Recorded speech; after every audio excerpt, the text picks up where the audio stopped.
two, one, two, three.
All right. Hello, everybody. Welcome to Sandbox Sunday. We're so thrilled to be here with our good friend Jason Treuting. For those of you who don't know, Jason is a performer in another percussion quartet called So Percussion. Also a the there you go. He's also a composer, educator, teaches at Bard, in residency at Princeton, and he's a close friend of ours, and he's also on our board of directors. We are thrilled to have him here. I think for those of you tuning in. I think we tried to have him on the show, I don't know, maybe a month ago. We had some technical difficulties, but that's okay. We're really happy to have him here now.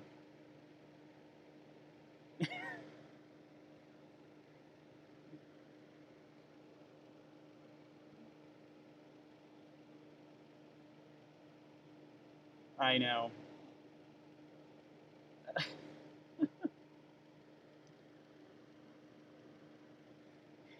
I know. Everyone's on the internet these days, so I feel like that's bound to happen. Anyway, but thanks, Jason, so much for taking the time to spend like an hour or so here with us. I know you're busy with SOCI right now, your summer seminar in Princeton, doing it all virtually this year. So we might talk a little bit about that and kind of what that is for you. But yeah, but thanks for taking the time to be here. We like to, like we usually do with Sandbox Sunday, we like to talk a little bit about our guests, kind of what they do in the music world professionally, but also just kind of like their entryway into being a performer, being a composer, educator, you know, whatever it might be for that particular person. So we'll definitely talk a little bit about that, Jason, because I'm really curious to hear how composition has kind of made its way into sort of what you do, because, you know, Jason went to school for percussion performance, went to Eastman, then went to Yale School of Music after that. So we actually kind of share a similar teacher, Bob Van Cise. So we'll talk a little bit about how I think composition has been a part of what you do. But because you're in So Percussion, and So Percussion is a percussion quartet that's had a huge influence on us over the years. I actually went, it's so funny because SOCI's happening right now. I actually went to SOCI, the first 3 SOCIs, 3P, yeah. 2009, 10, and 11. So it was around that time, I guess, where I met Jason and the rest of the guys in So Percussion. We met kind of when we were in school, when I was in undergrad. I think it was 2007. Which is crazy that was like over 10 years ago now. I know, it feels like yesterday. I know, yeah. But yeah, because, you know, so Percussion is a nonprofit, and Sandbox Percussion is also a nonprofit, and Jason's actually on our board. So I'm actually curious to kind of go back to maybe start with kind of the beginnings of So Percussion, and when it was founded in '99, right, Jay? 1999.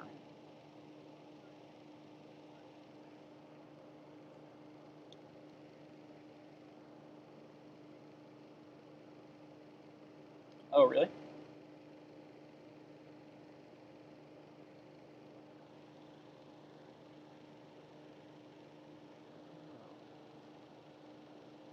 I hear you fine. Let me see here. Hold on.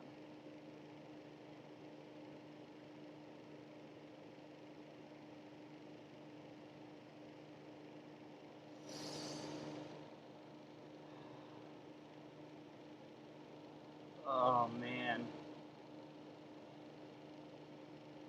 We'll fix it here. Okay. Vic, it must just be grabbing your mic and not grabbing the Zoom audio. How about now? Can you talk? Yeah. Check 1. Is the internet up? I think it's working now. So nobody heard my funny quips along the way? I guess not. You know, do we need to do that again? No, I'm just We joking. might need to. For some reason, I'm actually having a hard time hearing you now, Jay. Oh no. No, I think It's working. now. Yeah. Yeah, it's working on YouTube. Great. Somebody quick, send some positive emojis. Nice try, Jason. I know, I the tried, internet but- again. Yeah. Now, as you say, last night, some of my COVID watching, I finally watched The Last Dance. I don't know if any of you guys watched. I was never a Bulls fan. I grew up in California. I was a Lakers fan. So I watched The Last Dance last night, you know, and I think the three-peat that they don't talk about is Victor's SOCI three-peat. You know, we got the Lakers, you know, we got the Celtics, we got the Bulls, 2 times Bulls. three-peats, and then we got Vic Got this Yeah. repeat, which is It should be on all the it should sports be on all the center. shirts. You know, exactly. Yeah. It sounds like Vic is working on his own sound problems, but I think the most important thing is that the sound is going to the world. So, Jason, to pose that same question, do you want to talk about the very beginnings of So? And Yeah. Well, as you say, you know, Victor mentioned 1999, and we have this funny. I don't know what if your guys' beginnings are more clear than ours. You know, 1999 was this moment, this wonderful, happy moment when the four original members of So showed up at school, at Yale, and started to work on music together. And so we think of 99 as the beginnings in some way, though. You know, we didn't have a name or a real idea of what we were doing. We just kind of showed up and we're very excited to be making music together. I mean, I think you guys know this piece of music that was very much a kind of like Bob Van Sice, you know, Nose to the Grindstone standard, the Village Burial with Fire. You know, it's like this really difficult piece of music. Nothing, I had never like heard of anything or thought of anything like that when I was in my undergrad. And so it just meant lots of hours in the room together, you know, and I think, you know, I think something I feel from you all, and I feel from so many groups that I like to work with or be around, you know, like the kind of seed, the thing that you go back to when things are rough, you know, like in this COVID moment when it's like, oh man, making music together is tricky. Having a nonprofit in this world is tricky. Like, what's the touchstone? What do you go back to? Like, I kind of think about these, like, for me, it's these huge buckets of peanut shells that were in the corner where like I had my setup in the studio and we had this huge bag of salted peanuts that were in the shells, and we would just rehearse till all hours of the night and just eat peanut shells and throw them in the corner, you know. And you got to the moment where like 3 months in, you were like, you know, this thing is just overflowing and there are, you know, ants and cockroaches and crazy, you know, I mean, it shouldn't have been that way. But like this moment of like strange happiness of like, I don't think of the difficult moments. I think of the like, oh, it's so fun to make music with these guys, you know. This is something I want to do as much as I can, you know. So it feels like you know, that kind of touchstone, you know, for anybody who's playing music or making the music part of their world, it's the passion, it's the beginning moment, and then thinking of all, you know, the ways it can go. So I you know, the other year we used for So is 2001. That's the first year we kind of really played real shows, you know, as So Percussion, or like had a season or something like that, you know. You know, Vic was mentioning about the nonprofits or the summer institute we have. You know, I feel like those are all things that really naturally have to come out of some passion. You know, you can't have the nonprofit and the website first and then be like, now what do we want to do? You know, like I think, you know, having the kind of, we're just pumped to play music as the starting thing, you know. And then I feel like, you know, for us it was talking to folks like Kronos Quartet or Bang on a Can, you know, who or these dance companies, interesting dance companies like that were in New York City, you know, that developed as nonprofits, and being like, oh wow, that's a way to work. I never thought about that. You know, would this be a good idea for us? And I have a feeling that maybe me and you all had a conversation over a drink sometime where we were one of the many groups that you were asking for advice and being like, oh wow, nonprofit, that's an interesting mode of making art music these days, you know. Yeah, so that was our road into that nonprofit world, which is a wonderful and wily world. But But if we have, yeah. yeah. And Jason, so, sorry, Terry. Go ahead. so hard. I can Just never get the etiquette. timing right. It I just know. doesn't work. Jason, I was just gonna ask, so like you all kind of, you know, what became So at that time, you finished school, you all ended up kind of living in New York, and I wonder how you kind of made the decision to be the four of you only doing So, and because I feel like the model at that time was kind of the Nexus thing where they all had a lot of other things going on. You know, they had other jobs, they had other ways to you know, actually make money. And so I wonder like how you all kind of talked about and came to the place you arrived at. Yeah. Well, I like that. I love that you mentioned the Nexus model. Or in New York, when we moved there were definitely these other, you know, really cool quartets happening. Tally John is happening, and Ethos and New York Percussion Quartet, like a lot of interesting groups. And the model was a bit more like, I love playing music with these folks. You know, I teach at these colleges that are all around the city, but this is you know, and then this is something I get together to do as well, kind of thing. And so, you know, I have to say, originally, I feel like, you know, Doug Perkins, you all know Doug. Like, I feel like it was very much Doug's impetus. He had come out of Cincinnati, and at the time, a Blackbird had been through Cincinnati, and he was friends with those folks and knew how they organized themselves, and kind of had this business sense of organizing as a you know as a business, as a group that was going to be your thing, you know. So he kind of placed that idea in the room, I think, um to the point where I think when we all graduated, you know, when our parents asked us, you know, what we were gonna do for jobs, like we got a job, we play in percussion, you know. That wasn't really true, you know, we really did all these other things, but it was this kind of, it symbolized this focus, I guess. um I'm not sure that's good advice for everybody. I think it worked out well for us, you know, the kind of funneling everything through this group. But you know, one of the first things we did then was kind of, we took this road trip to Texas, you know, and we went up to Rochester, up to Eastman, because Bill Kahn lived in Eastman, and um, I remember we played Cage's Third Construction for him, and we had, you know, as you all know, because it's part of the scene now, you know, one of the players played these mini kegs, you know. They were Dab beer at the time. That was the beer that we had to drink to get these mini kegs. And I remember we played for him in this room, and then we went out for coffee. And then when we got back, the beer cans were gone. And you're like, did somebody steal them, thinking there was like, there was still beer in there? They just, you know, it couldn't have been for the empty can. But I remember talking to Bill, and then he had this funny moment where he was like, hey, I have a microphone that actually needs to be delivered up to Toronto. I heard maybe you were going to go up and see Robin, you know, could you also drop this with Ray Dillard, who was kind of their business manager? And so we just kind of started to make the rounds and tried to meet anybody we could. And when we asked them the question, like, their answer is what you said, Terry. They were just like, well, the first thing we decided is that this is not going to be our full-time job. Like, we are not going to worry about making money from this endeavor.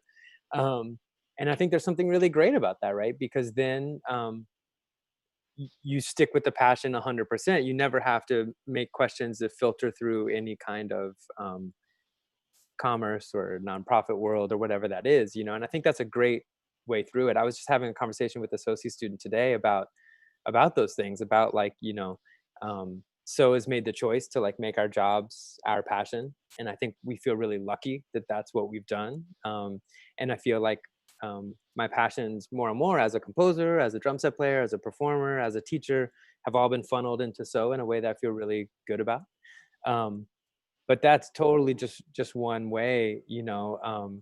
And the idea that the kind of, you know, the group that we really look to as the, like, you know, pinnacle of the art form in a lot of ways answered it the opposite way, you know. I think that's just a really great way that, like, you know, there's just a spectrum of answers, um and that there's no one right way to go, you know. And you all are winding on your path in a similar, where you've taken something from many different groups as well, you know. So that just, you know, for any students or folks, you know, thinking about starting an endeavor like that, I feel like it's really useful to know that, like, the idea of one right answer is something to get rid of pretty quickly, you know.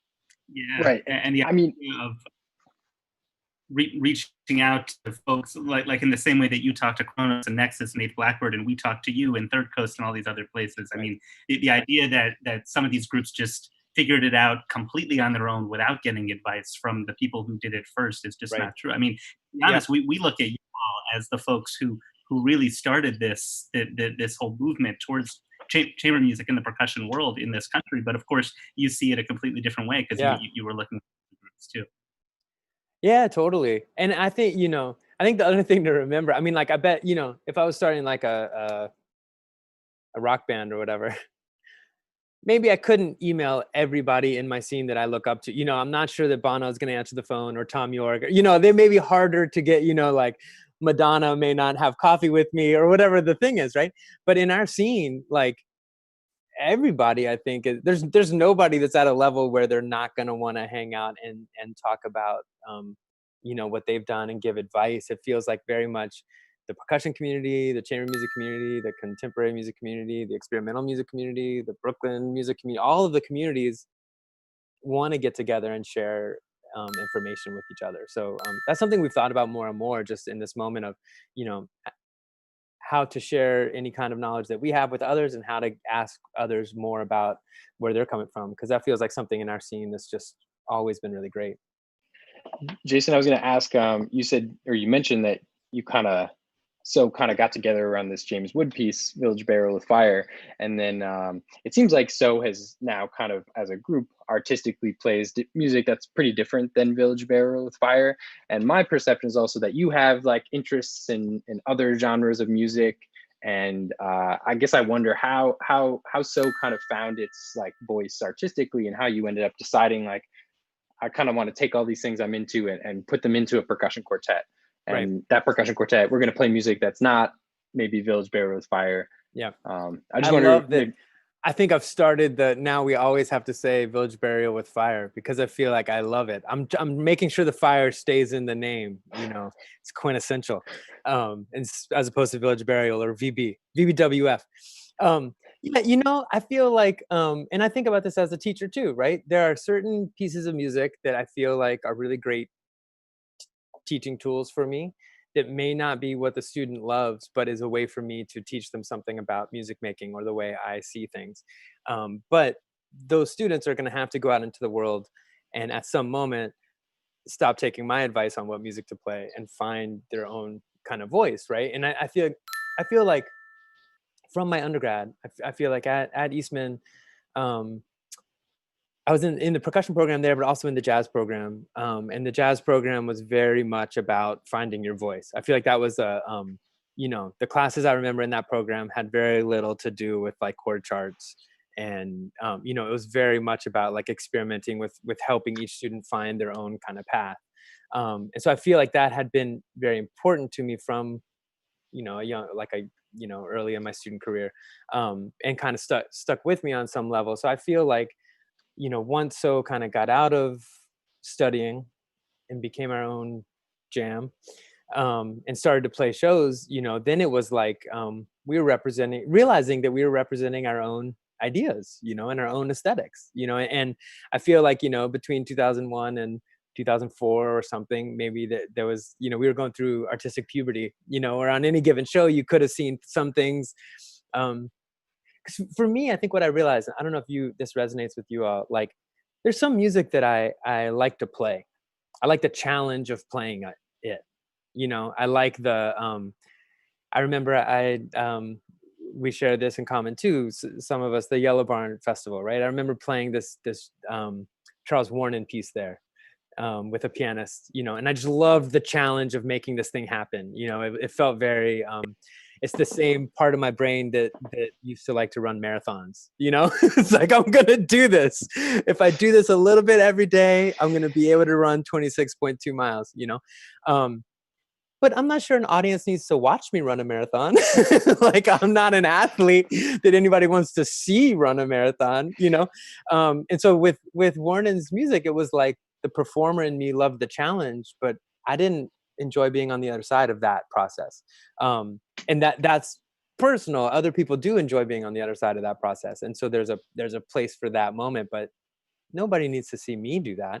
Maybe you need to see me do these things that are more specific to me, you know, that have to do with my unique background, um, playing percussion music, studying marimba, in Japan with Keiko Abe was really big deal for me.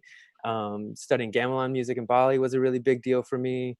Improvising on the drum set and playing in bands was a really big deal for me. So if somebody's going to buy a ticket and pay for a babysitter to come see a show, maybe it should be something that represents me and not this, like, you know, impulse I have to try to conquer Charles Warren, you know. So it's something about that was the process, and it slowly led to this new world of, you know, I feel like, you know, like if I said there was like a kind of Kronos style of music, I feel like we would all know what that means, but it's not really a genre that's specific. It includes many things, but it's kind of like feels like Kronos. And so I feel like we've tried to have that with So. It's like we want there to feel like there's a So vibe of music, but that includes Xenakis in our world, even though it doesn't include Warren. And that includes, you know, Julia Wolf writing for a string quartet for us to play on. but it may not include, like, I don't know, it includes just our interests in this thing.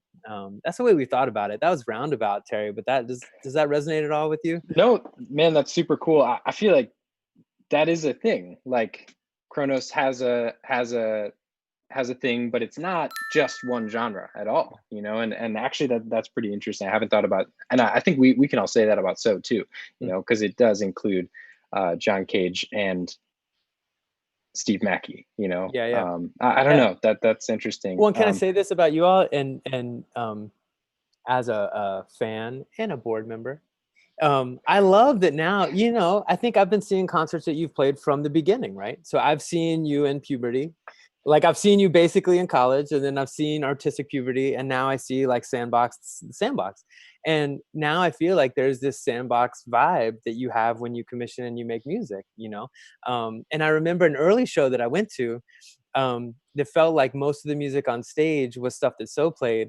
And to be honest, I think you probably in a lot of ways played it technically better than us, but it was like a no, really, but it was like it was like, oh cool, it's like threads and you know, some music I wrote and some Reich and some, what, you know, like a representation of what, and that was the student version. And now we have the grown up, like, this is Sandbox vibe, and this is what we're offering to the world. And that includes, you know, big Amy Beth Kirsten pieces with Mark DiChiazza, and that includes, like, you know, collaborating with other musicians, you know, and that includes, you know, different, you know, Andy Akiho's music, you know, championing that. And that, like, it includes something that is not what Thirkos is doing, it is not what So's doing, it is not what, you know, all these other groups are doing. So I find that really satisfying, just watching shows from, I mean, when's your start date? We are 2011, fall of Nice. 2011. Yeah. Yeah. Very similar to yours in the sense that it's that's just when we started rehearsing together. You know, it wasn't like we had a season of music. I don't even know if there might have been one concert at the end of like copious amounts of rehearsal, but it's more like that's when the idea was in all of, I guess I say our heads. I wasn't even in the group in 2011, but right. Okay, nice. Yeah. I forgot about that. That I totally forgot about that. But so in like 8 or 9 years, I feel like I don't know, you guys grew up faster than we did, you know? No, I think that's such an interesting thing that there's if you talk about a Kronos way of playing or sound or whatever, we know exactly what you're talking about, even though, of course, them more than many other groups, they play so many different genres of things. And I don't know, I was just thinking, I wonder if it's more of like an approach to playing that a group has. Like when So plays something, doesn't matter if it's Steve Mackey or Paul Lansky or a piece that you all wrote as a group. I mean, the way you approach your instruments, the way you rehearse, and the way you present yourselves on stage makes it sound and look like So. And I feel like that's the thing that just takes a while for a group to find, you know? Yeah, I'm hopeful for that. And I feel like I agree with all those things. And then I would add, I hope for us, and I think this is the case for you guys too, like the process, right? Like, I think I've been thinking about process so much in this moment with our summer festival. We've been talking about a bit how we kind of identify more and more our genre of music as experimental. And some people may have an idea about what experimental music sounds like, but it actually doesn't sound like anything. It sounds like having an idea and working to make that idea happen, and then seeing if that idea worked, and if it didn't, changing. It's a way of working, you know? So Steve Mackey's piece was experimental, and you know, Susan Marshall's piece, I don't know if you've seen this piece we've done with this choreographer where we're walking around stage banging microphones on walls. Like, those are both experimentals in that they both had this weird idea at the beginning, but went these different directions. So I feel like the way we work with different collaborators, we try to really commit to a process over a long period of time, which is one of the things we hope defines the music we bring to the stage. Yeah. Well, so there are so many facets to what you do. We've talked a little bit about your work with So as a performer, and so maybe we can pivot just a little bit to the writing that you do as well. So we wanted to play this clip of this piece, Imaginary City, which is one of the examples of these huge evening length pieces that you and So have worked on and written. And I was wondering if you could tell us maybe just about how did you guys as a group come to this place where you were writing music and trying to stitch together these evening length works that were actually by the members of the group?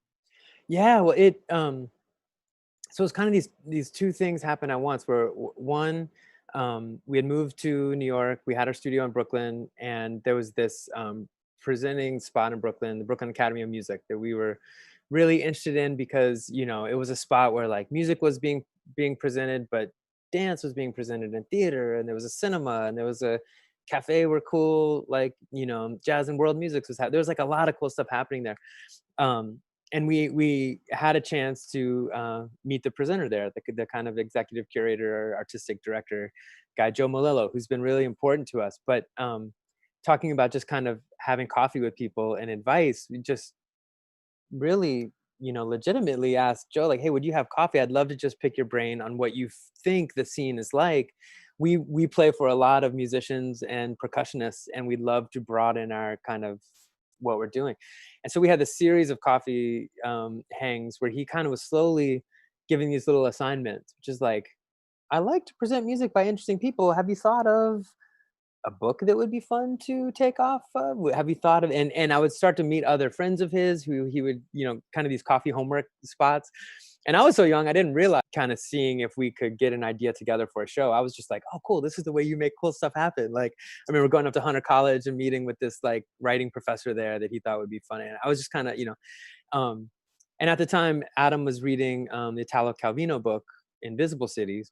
And I had really loved that book, and it felt like it really spoke to this moment in Brooklyn, where all these, the way an outside of a building looked was very different than the inside of the building, and all these spaces were changing uses. And at the same time, we had just been asked to do a show up in Vermont that was about the cities up there. It was about Brattleboro and Bellows Falls. And so we were starting to work on music for the first time together. And so those two moments kind of came together.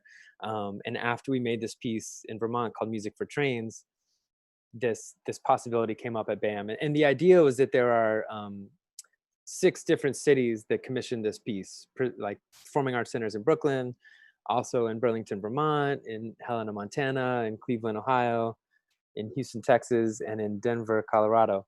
And my sister got on a train, Janice got on a train and went to all these cities by train, which was kind of insane because like to get from like Denver to Houston, she had to go like, up and around to Seattle and down and over. It was like a train wouldn't really get you where you needed to be so comfortable or so directly.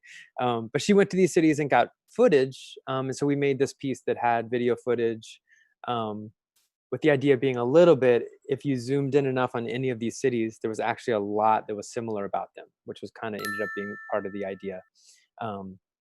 There you go. That was the round. That was not an elevator pitch, Ian. That was the long way.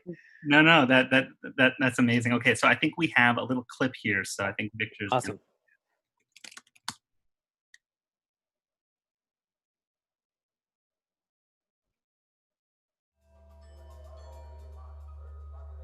We're basically Morse coding to Vic right now, so it'll take.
All right, we're back.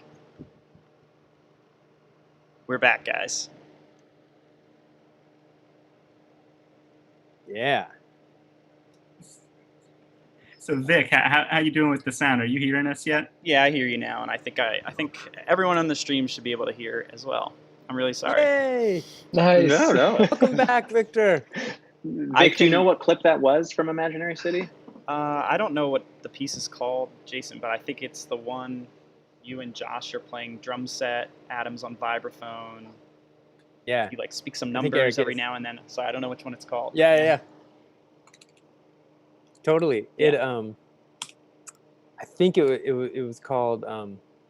Well, originally I forget what it's called in Imaginary City. Oh, I live in ... Because I think whenever we go to a new town, we would get some folks to describe where they lived and put them on speakers around the stage at some moment. That's cool. Could we talk for a second, Jay, about how those actual cities, how they literally influence the composition? Like, if you're executing some of these pieces, of course, you actually have to know what these cities are and what that means. Yeah.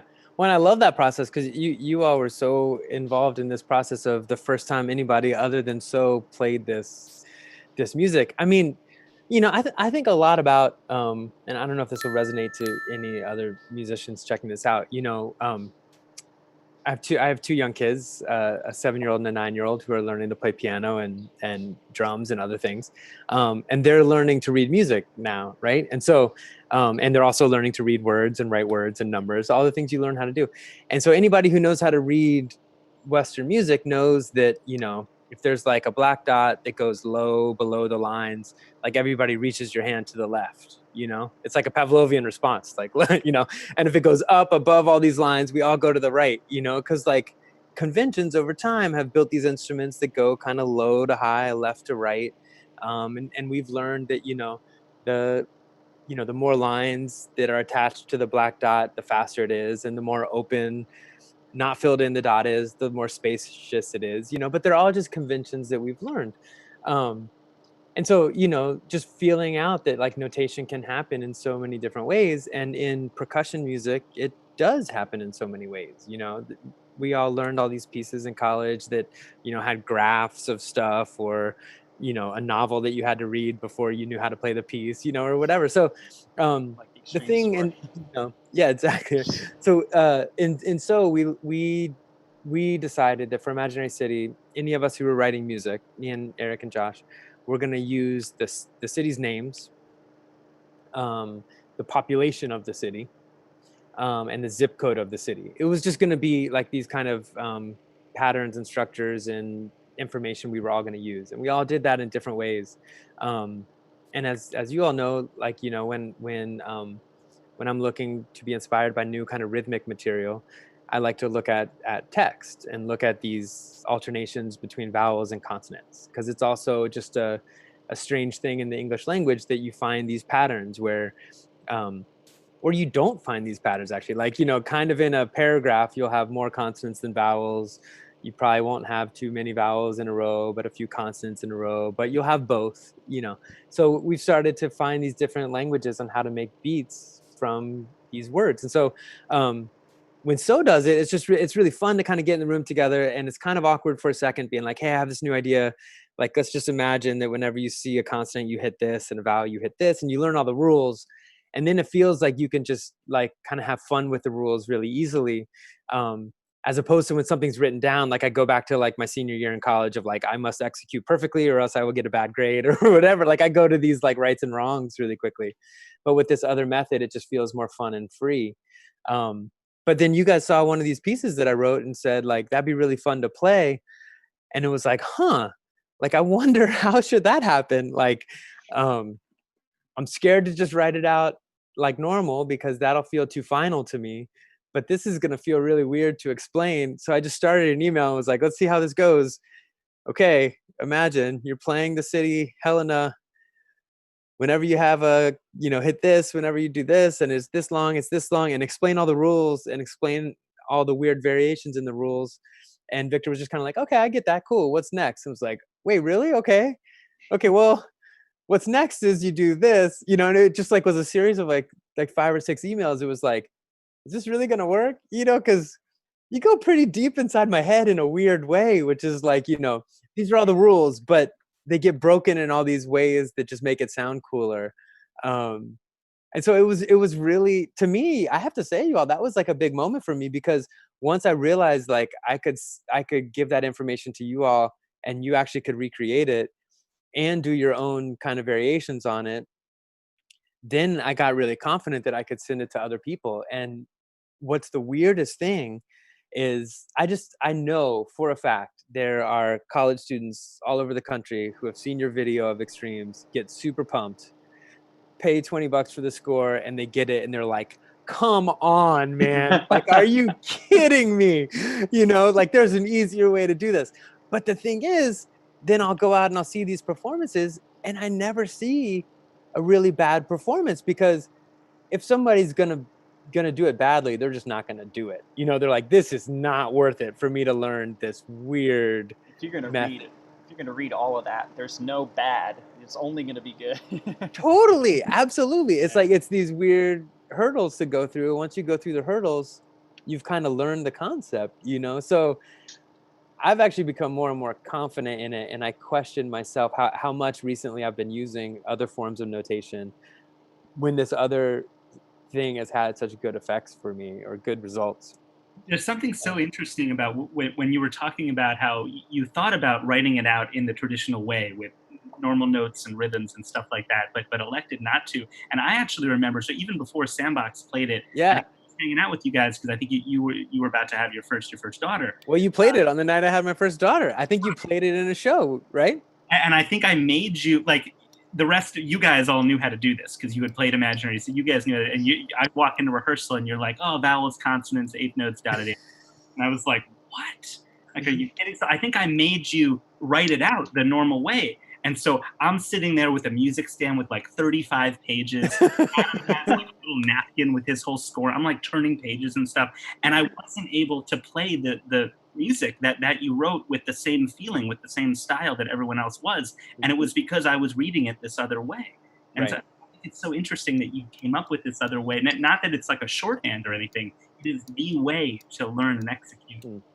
Well, I think it's, you know, it's like, I don't know. Like, I think it's really cool to just ask, you know, whatever music you're playing, right? Like, ask yourself, like, what defines that piece of music, and what are the important things, you know? And then, you know, for me, I think one of the important things is that you can't just recreate this piece the same every time. Like, people have to choose the instruments, and I think it says somewhere, like, you know, these are kind of the building blocks, but please choose your own thing, you know? And so it's a funny thing for me, because you all chose a couple things. Um, One awesome thing that I wish So would start doing, or it's like at the end of one of the sections, at the end of the B section, I think just the beat drops out. Oh, and this drops out. Yeah, yeah, and this both the things drop out, and it feels so satisfying when they both come in. And I felt like, oh, how great! Like, you know, you knew what to do, and then you were doing something with it. How cool! And then, like, of course, you're like trademark hocketing, jugga digga digga digga digga digga.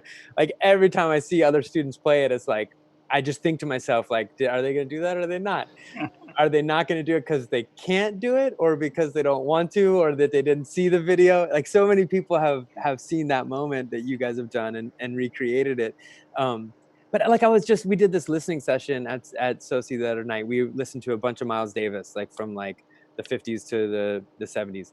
And you start to think about, like, you know, like any drummers or any instrumentalist, but a drummer, you know, you learn like a swing beat. You know, my daughter learned a swing beat to play with my other daughter some Christmas tune, and you're listening to them learn the swing beat, and it's just breaking your heart, because it's like, this swing beat actually is not useful in any way. This is never played. This thing that you're learning is actually never played by any drummer that plays that music, but you're learning this like generalized adaptation of what that is, so that you can do all these other things, you know? But like, we're just listening to Tony Williams never do what a jazz drummer is supposed to do ever, you know? So it's like, in order to play that music, you can't just do the thing that you're taught to do. You have to do all the other things, you know? And so, like, depending on the music, there's different choices that need to be made, you know? And Yeah. I like the idea that I want my music to feel like the performer is necessary. It's necessary for the performer to make a lot of choices, or else the music's not going to work. That's part of the contract. Yeah. Um, Yeah, know. and the way that the score is laid out and the way that you talk about your writing, like when we were putting together Extremes and we were playing around with things, like it's not like we set out to change the piece or add something to it, but I think we felt this permission from you that is maybe different from other composers that we work with. Yeah. Would be into ideas like this, even if we don't end up keeping them. You really wanted the perform, even just with the instrumentation. Like I think you say in the score, Extremes is for a low sound and a high sound, and then like a quarter note sound, and so does this. But like, please do anything you want, Right. and just open it up in that way. I think it gives this permission for the performers to be creative in a really interesting way, in a way that honestly we should be creative with totally notated work. Right. I mean, not that we're going to change David Lang's music, but we Yep. should creative in that way, but we don't always feel like we have permission to.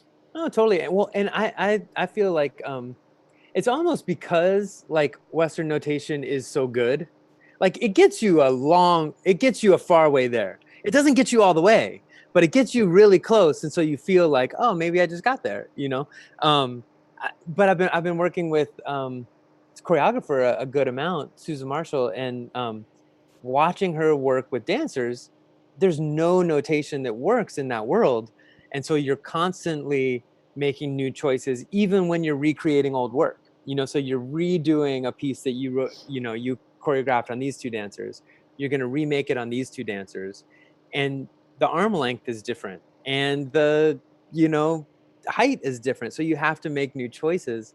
I feel like that should just be implied in music as well, of course.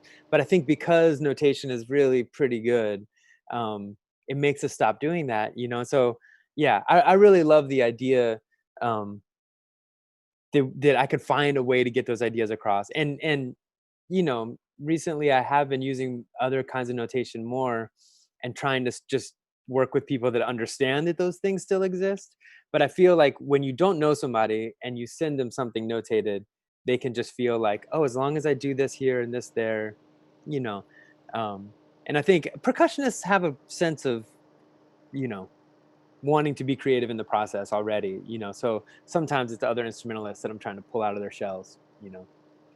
It came in so handy for us right at the beginning of these quarantine times, because all in our apartments and don't have a marimba here. You know, Yeah. he doesn't have a vibraphone at his place. There's so much music that we couldn't make anymore. We were trying to think, well, what can we do? And it's like, well, like this piece by Jason, Extremes, it's totally open instrumentation, but there obviously is this rigorous form and structure to it. But we can find stuff around the house and play the piece, which was very liberating and exciting. And I think we were very I love grateful that to you. version. I love both versions of Extremes. I love the idea that now somebody would see this other version and think like, oh, this is the way the piece is supposed to go. You know, like, Clorox what do you box. guys have? A Clorox box or like these other sound, you know, like I really love that it's worked that way for you all. Yeah. Well, let's see this video. Vic, can you play the new version of Extremes that we worked on in the The new last few one. months? Quarantine Extremes, yes. Coming right up.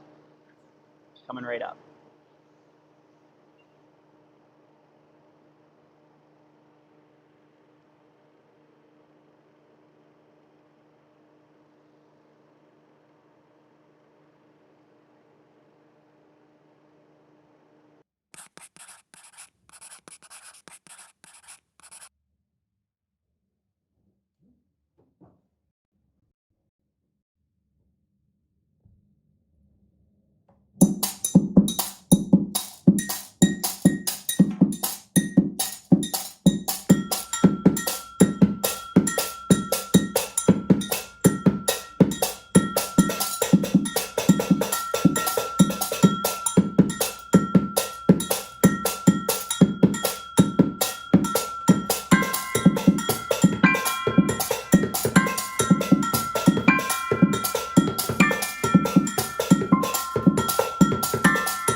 right, we're back.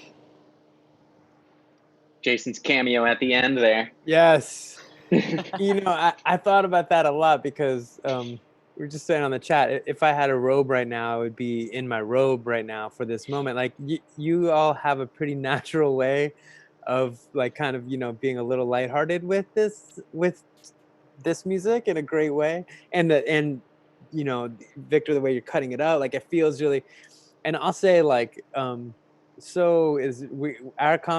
comedy shtick is low. Like we have low skills, so it's like I have to think of some way to get involved here in a way that feels like not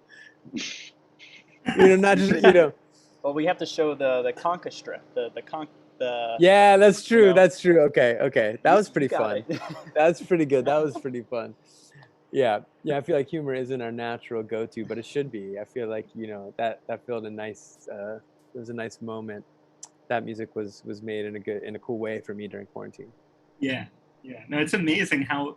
I mean, we played this piece so many times. It was one of the very first pieces we ever learned, and it has been a staple. Yeah, I love that. Such a because we can play it at any concert. We don't actually need any equipment. We can do it. Like we've done it on 4 pairs of bongos, like when that's all we had with drumming. Oh, amazing! I don't think I knew how that went that way. That That's great. Pretty well, yeah. That's amazing. We we really tried. We've really tried in general not to be kind of like old dogs, new tricks with this stuff. But it's sometimes we just get so into like this is the way we do it. I was in Cleveland. There was this youth orchestra in Cleveland that was awesome that did a big Amid the Noise thing, and 4 of the folks played this. And I think because they were having a hard time learning it, they started just jamming on the rim of the bass drum instead of the middle cymbals, just like ga ga ga, and it started to groove so hard. It was really cool. And it's like, oh, that's a great sound. You should just do that. And I've kind of occasionally wanted to introduce that idea, and so that we would mix it up, but it's kind of like, this is where we're coming. Comfort zones are real. I love the idea. I want to hear you guys do it on bongos. Yeah, it's been a little while since. Yeah. Actually, I was thinking about the notation again. It's so funny because every time that we bring extremes back, when we get to like that end, the B prime, for some reason we can like never remember like what the breakdown is, like when you take out the C. Oh, like how it goes. Yeah. So I always have to like pull up the score, and every time I pull up the score, I'm like, oh my God, like people are learning it off of this score.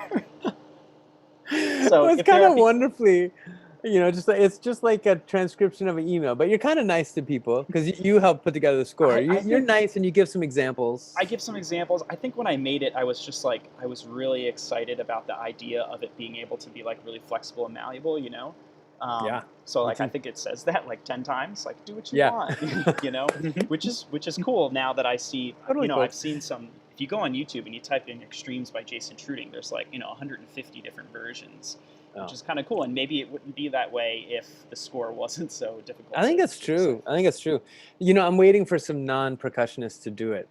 That's when I feel like it's really working. There's this other quartet I wrote called Life is Blank, or some of this Amid the Noise music where like these cool weird like a harp and toy piano and piccolo, like doing all these like cool versions of it. That's when I feel like this piece will have made it. Yeah, that would be awesome. I mean, it could just be, low sound, high sound. Could be a low pitch and a high pitch, Orchestra. Yeah. Conducting. Yeah, exactly.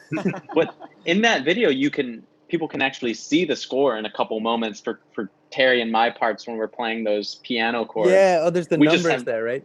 Exactly, Yeah. and you can see a little bit of the text, but I love that. I mean, we play like minutes of music, but it can be distilled down into this, 20 numbers or something like that. Actually, I wanted to. Sorry, I know I wasn't actually able to hear, so I don't know a lot of what you guys talked about.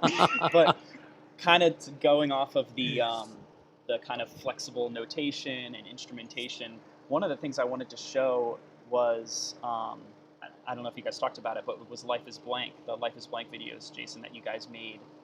I think there's like 5 or 6 different versions of Life is Blank, which I think is awesome because the first one being the really like kind of drum set and like metal one and like the one that's inside of the piano, you would think they're almost like totally different pieces. Yeah. Super cool. Yeah, well, I try, so we had done, and this doesn't feel dissimilar to like your versions of extremes has become like this standard thing where everywhere in general, I'm going to see pipes on the bass drum like you guys have it and those things, right? And so with Life is Blank, like so did this video on a radio station in Seattle. Actually on that video, it's really funny because, and people don't do this, but like Adam just forgot all his, his bells. So he just has like one C there that he's just hitting. Great. But like, it's like this certain instrumentation that's very small and that we did do a lot. And so every time I go to see it, that would be the thing. And you're kind of like, wait a minute, I thought I gave this idea of like, go to town, So we just felt like, oh, it'd be really fun to kind of practice what we preach a little bit and like do these different versions. And actually the piano one's been really fun for us. We've started to do that one a lot because it, occasionally if we have a piano on stage for something else, we don't get to use it that much. And then getting in the piano and making kind of wild sounds in there and getting pitches off plucking the strings. It's been really fun. So, I know not all percussionists, get off on this idea of like really discovering something new every time. Like for me, that's kind of the joy of being a percussionist, right? So like trying to make music where folks can find that creative side of what they do, feels like a goal. I'd be down to check out. Is there a video of that piano version? I'd be down to watch that if you have it ready, Vic. Yeah, I think I can pull it up here in just 1 second. Yeah, it's maybe the middle one of that crew. Right. Yeah.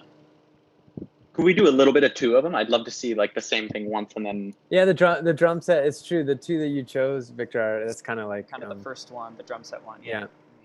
And so this piece, Jason, the words that build your score, that's all, the perform. You give some instructions, but the performers are supposed to gather them on their own, right? Yeah, it's kind of like open a newspaper. I think the instructions say something like open a newspaper and decide on a topic. Like we're gonna all look at sports articles, or we're all gonna look at cooking articles, or whatever. And then find some player has to find 3-letter words, or 4-letter words, or 5-letter words. You find this many of them.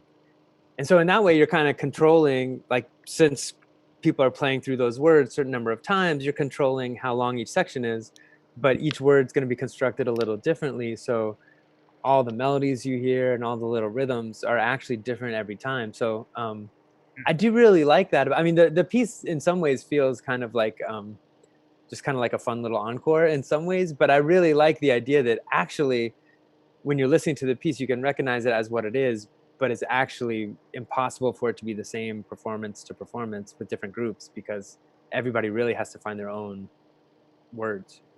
That's such a crazy thing that you just said. Like Yeah. that you can always tell that this is this piece of music, even though the actual music that you're playing is completely different every single. Okay, can I tell you, this is anecdotal. Oh, maybe two. I'm going to give two opposite anecdotes, and then Vic, you're probably ready already. But these are two. One just in a very fun way. So got asked right when I was writing this piece, we got asked, somebody saw an article in the newspaper where we were playing a cactus. And so they were like, I bet these guys would be great on Martha Stewart's gardening show. Let's get them to come on and see if they can make some music. We're like, what? And so we actually showed up at this audition playing like gardening things, playing this piece, Life is Blank, because we're like, I guess we can do this on anything. This is so weird, And I remember like everybody's looking at us really weird, and we're like, no, but it's cool. We can play like Martha Stewart's name, like we start to play the patterns, and it was just great. Like they're like, we really like this. We're gonna bring it to the higher ups. We'll see what happens. We really like this, and you could just tell where it was like we left the building. We're like, we're never gonna talk to these people again. It was a really weird moment.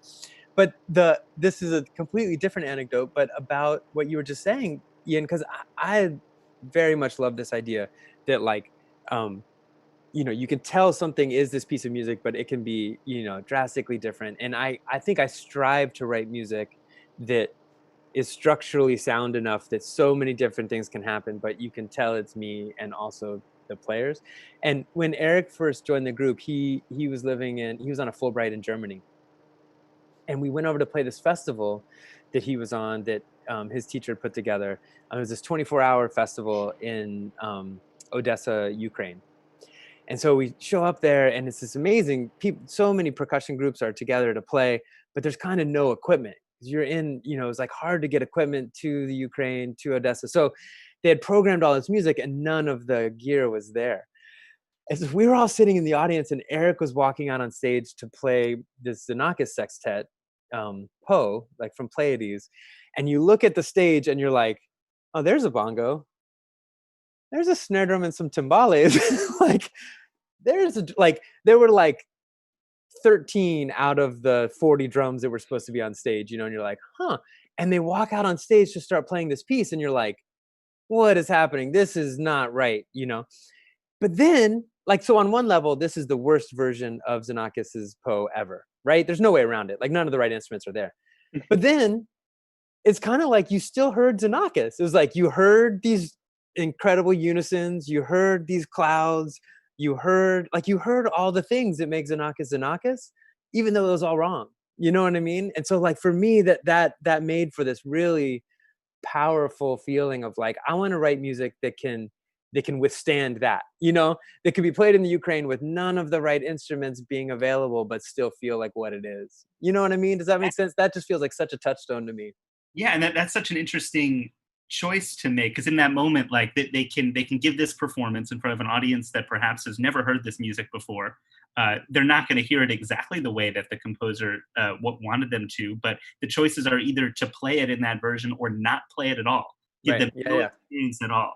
And I think there are some people that would choose that latter one, but I feel like that was the right choice. Yeah.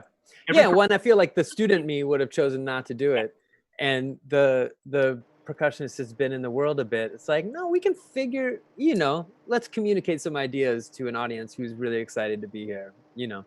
Yeah. Anyway, Vic, we probably over covered your it's time all good. here. Here, let me bring it up now.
All right, we're back. Let me try and play the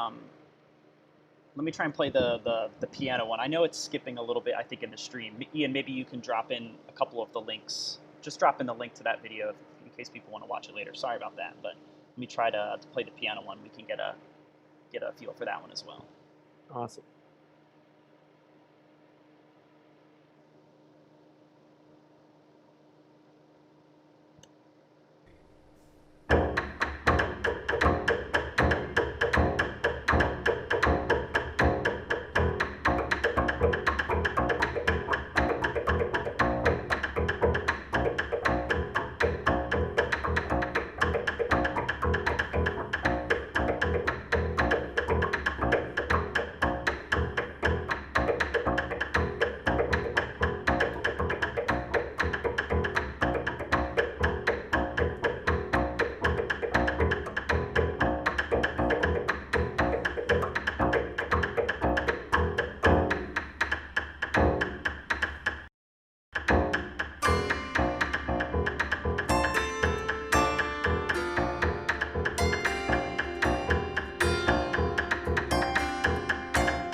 right, we're back. So interesting how different it sounds. I was listening on the stream just now, and I think it was audio seems to be coming through fine, actually. So hopefully everyone can hear it. Sorry if the video is skipping a little bit, but yeah, that's so cool. I wondered, Jason, like for you to hear these different versions of the piece, do you ever end up having a moment where you're like, maybe that wasn't a good decision? Or, I mean, obviously these two were like knocked out of the park, but how often are you so discerning when you're experimenting with that stuff? Yeah, well, I mean, like I feel like on that kind of video, we did 4 versions. There's those 2. There's one that is the kind of like become the normal way that a lot Wood of folks blocks. play it, little wood blocks and pipes and small. And then one of them tried to be like a little slower, with like some ringy. It was fine, but it felt like to me it wasn't the, you know, if I had to choose 3, I know the 3 I would choose or whatever, you know. But it feels like, you know, I think about this with, we mentioned David Lang before, you know, it's like he's found ways to do that with some of his music too. This piece, the Amble chorus, right? Like you let instruments be somewhat up to the performers in some ways, and you're gonna get some things that work better and some things that don't. And it feels like that's just a, you know, and actually if I don't like something as much, maybe somebody else finds that to be the coolest one, you know? So it's kind of like, you know, this stuff is so subjective that it feels like you got to live with the choice of letting, if you're going to say things can be a lot of different ways, you got to believe that, you know. So I try to not get too caught up in it, and I try to feel like, you know, if I'm working with folks on a new version and there's an idea that comes into the room that maybe isn't like, you know, the direction I would necessarily think to go, like maybe that's going to open up another branch, you know what I mean? Like maybe you follow that and you can keep going and find something cool that you never thought about. You know, it feels like I kind of believe in the windy path in a certain way, you know? Yeah, Yeah. it's such a fun experience for the performer too. I mean, we're so used to this mentality of executing what's on the page perfectly and only striving for that, and so getting to sort of flex another muscle, another part of your brain. I really think that playing your music and having the freedom that you give us has influenced the way that we interpret other people's work that doesn't inherently have that freedom in it. And I think it's a good experience for all performers to have something like this in what they do. That's cool. I feel like that's the highest compliment, Ian. I just had that experience. I was talking with Steve Mackey about the music he wrote us, and I started to realize that the way he wrote for my part on the drum set in that music had super influenced the way I play all these other things, and how I play drum set in my own music. Like it had this big influence. And as I was telling him this, I'm realizing like, wow, what a cool compliment for a composer to get, that it influences what I do with other people's music, you know. And I've never been on the receiving end of that compliment, Ian, but I take that as kind of really high praise for, you know, as a, I love that idea. That's something I would do, you know, and I try to get that with other people's thoughts, and, you know, with other composers' music, take that from their music and, you know, let it influence me elsewhere. Yeah, totally. Mm. Well, you know, I think we've kept you here for long enough. I know you're right in the middle of SOCI. You're so generous with your time to spend this afternoon with us. Absolutely. We've been planning the Sandbox Sunday we've been wanting to hang in the sandbox for a while. Third time's a charm. Yes. But we're in the middle of associating. We're having a good time. We have one more week, and we're doing what we're calling our Day of Awesomeness on Saturday, the last Saturday. It'll be 3 hours of music from 4 to 7 of just things that have been happening at SOCI. So we have a cool crew of folks. It's been fun. So That's awesome. And that'll be on YouTube, right? yeah, it will. I think it'll be on YouTube and Facebook and somewhere through our site. All the COVID places to hear music. Awesome. Well, thanks for having me, you all. This is really fun to catch up. Man. Thank you so much for chatting with us and taking the time. Absolutely. Thanks. So Man. maybe we'll play a little bit of a movement from Music for Wooden Strings by Bryce Desner. Beautiful. Sort Love of it. more Outro here. Yeah, good outro, I think. Section Send 5. people off in the world in a positive way. Exactly. Sounds positive to me. Awesome. Absolutely. Cool. Thanks so much, Jay. Thanks again, Jason. Thanks, so good to see you, man. Yeah, good to see you all. Hang in. Thank you.